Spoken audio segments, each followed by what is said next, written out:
नमस्कार, न्यूज मंच देख रहे हैं आप और मैं हूं विशाल वैभव। आज जो है पटना के मिलर ग्राउंड में कानून अधिकार रैली का जो है आयोजन किया गया था और जिस रैली में जो है प्रदेश अध्यक्ष अजय कानू वो मौजूद थे। साथ ही कार्यकारी अध्यक्ष गणेश कानू, प्रदेश महासचिव कृष्णनंदन साहब और तमाम लोग जो है आज इसे कानून अधिकार रैली में जो है उपस्थित थे। और इस रैली में जो है बिहार के विभिन्न जिलों से काफ़ी ही संख्या में लोग आए थे। क्योंकि इस रैली में जो जितने भी लोग आए थे वो मिलर मैदान से बाहर तक लोग जो है थे, इतनी संख्या थी आज के इस रैली में। और कहीं ना कहीं इस रैली के माध्यम से सरकार से जो है 5 मांगे जो है रखी गई है। कानू जाति को अनुसूचित जाति या जनजाति में शामिल किया जाए। तो दूसरी मांग जो है आगामी विधानसभा चुनाव 2025 में कानू जाति को जनसंख्या के आधार पर सत्ता में भागीदारी दिया जाए। कानू जाति से राज्यसभा, विधान परिषद, आयोग, निगम बोर्ड में अध्यक्ष और सदस्य मनोनीत किया जाए। तो देखना है कि बिहार विधानसभा का इस साल चुनाव होना है और सरकार इनकी मांगों पर जो है कब तक अमल करती है, ये देखना दिलचस्प होगा। और हम बात भी करते हैं प्रदेश अध्यक्ष अजय कानू से कि इस अधिकार रैली को लेकर जो है सफल रैली को लेकर उनका क्या कुछ कहना है। बने रहिए न्यूज मंच के साथ। न्यूज मंच के लिए प्रदीप कुमार के साथ विशाल वैभव, पटना। सर, कानून अधिकार रैली जो आपने बुलाया, किस तरह के अधिकार की बात आप हम लोग करेंगे? सबसे पहले कानून अधिकार रैली को कवरेज करने के लिए मीडिया भाइयों को मेरा नमस्कार। कानून अधिकार रैली एक कानून विकास संघ के बैनर तले मुख्य 5 मांगे थी। पहला मांग थी कानून जाति को अनुसूचित जाति या जनजाति में शामिल किया जाए। दूसरी मांग थी कानून जाति को जनसंख्या के अनुपात में राजनीतिक भागीदारी मिलनी चाहिए। तीसरी मांग है कानून जाति पर प्रत्येक दिन मारपीट, गाली गलौज, हत्या, बलात्कार की घटनाएं हो रही है, उस पर रोक लगाने के लिए SC ST के तर्ज पर कानून जाति के लिए अत्याचार निवारण कानून बनाया जाए। चौथी मांग है कानून जाति के परंपरागत पेशा कंसार को मछुआरा आयोग के तर्ज पर कंसार आयोग गठन किया जाए। और 5वीं मांग है कि कानून जाति से राज्यसभा, विधान परिषद, बोर्ड, निगम का सदस्य बनाया जाए। ये 5 मांगे हमारी है और ये न्याय संगत मांग है। और मुझे जो लगता है कि जिसकी मांगे जायज़ है, न्याय संगत है, उसकी जीत जो है एक न एक दिन जरूर पूरा होती है। आज जो जिस तरह से भव्य जो है आपका जो एक रैली किया गया और इसमें काफ़ी लोग इस सम्मेलन में जुटे हैं, कहाँ से लोग इस प्रकार से लोग पहुँचे? देखिए, कमोबेश बिहार के विभिन्न जिलों से लोग यहाँ एकत्रित हुए थे। बिहार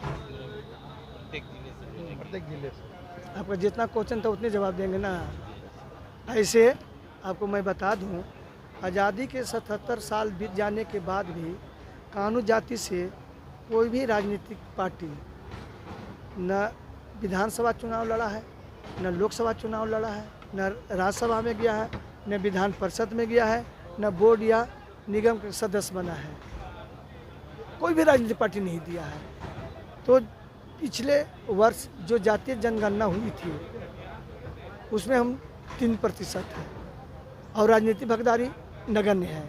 तो मुझे लगा कि मैं प्रदेश अध्यक्ष हूँ और कानून समाज जो है राजनीतिक रूप से, सामाजिक रूप से, आर्थिक रूप से, शैक्षणिक रूप से, सांस्कृतिक रूप से एक दबे पिछड़ा हुआ समाज है।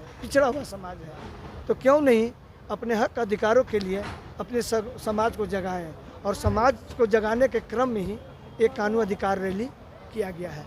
अब सोचिए, जिसकी आबादी 3% हो और राजनीतिक भागीदारी नगण्य।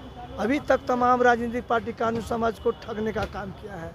अगर इस बार भी अगर ऐसा गलती करेंगे तो हम लोग ऐसा गलती अब होने नहीं देंगे। हम लोग तय किए हैं कि अगर कोई राजनीतिक पार्टी टिकट नहीं देता है तो आगामी विधानसभा चुनाव में जहां कानून जाति की आत्म ताकत ज़्यादा है, जिस विधानसभा में जनसंख्या ज़्यादा है, कहीं कहीं तो 30, 35, 40, 45 हज़ार तक है, उस विधानसभा में कानू के बेटा अपने बलबूते पर चुनाव लड़ेगा और विधानसभा जाने का काम करेगा। बिहार में सर इस बार विधानसभा चुनाव है, तो क्या लग रहा है जो आपकी 5 मांगे हैं सरकार उस पर अमल करेगी? सरकार से तो मेरी मांग है, और जो सरकार है तत्काल मांग, तो तत्काल मांग में तो चाहेंगे तो नीतीश बाबू कुछ मांगे तो मान ले सकते हैं, जो उनके अंदर की बात है। अगर नहीं मानेंगे तो कानून समाज का तो फैसला है ये है कि चले भाई हम लोग अपना अलग रास्ता अपनाते हैं। आप देख सकते हैं अति पिछड़ा में सबसे ज़्यादा जनसंख्या वाला कानून जाती है। आपके आंकड़ा के अनुसार 3%, और 2011 उस समय जो है कानून जाति 5-6%। ठीक है, आप ही का आंकड़ा 3% मान लिया जाए।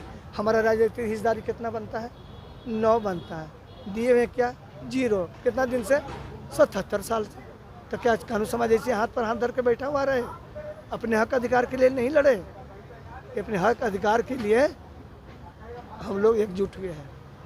सर एक आखिरी सवाल होगा, इस चिलचिलाती गर्मी में भी रैली आपका काफ़ी सफल रहा, क्योंकि जिस हिसाब से लोग पहुंचे थे, क्या कुछ संदेश देंगे समाज के लोगों को आप सफल रैली के बाद? मैं सबसे पहले कानून समाज के दूर दराज से आए हुए भाई बहनों, माता, गार्जियन, बच्चे, मजदूर, किसान, छात्र, नौजवान, बुद्धिजीवी, प्रगतिशील विचार रखने वाले, विभिन्न व्यवसाय में हमारे समाज के जुड़े लोगों को मैं इस रैली में आने के लिए सबसे पहले मैं उनको बहुत बहुत धन्यवाद देता हूं, क्योंकि ये चिलचिलाती धूप में, ये जब तक रैली ख़त्म नहीं हुआ, ये चिलचिलाती धूप में हमारे समाज के बुजुर्ग, माताएं, पुरुष, बच्चे, सारे लोग चिलचिलाती धूप में माने बैठने का काम, अपने समाज को उत्थान, अपने हक अधिकार के लिए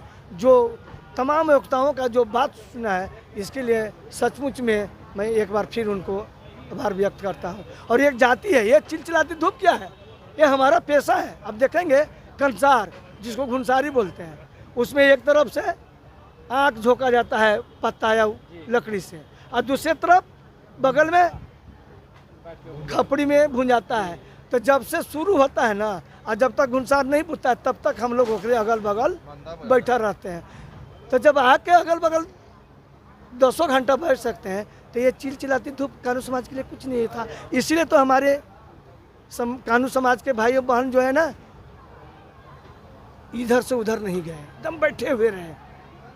संख्या इतनी थी कि आपका हॉल से मैदान से भी लोग बाहर में भी देखा गया, बहुत सारे लोग। ये तो मैं तो हॉल में था, हॉल तो देखे पूरा फुल है, बाहर में हम कैसे देख सकते हैं? ये तो आप ही लोग बता सकते हैं। हॉल में जितना लोग थे, इससे ज़्यादा रोड पर थे। इनकम टैक्स तो कानूनमय हुआ था। अब ये तो हमसे ज़्यादा आप ही बता सकते हैं। धन्यवाद।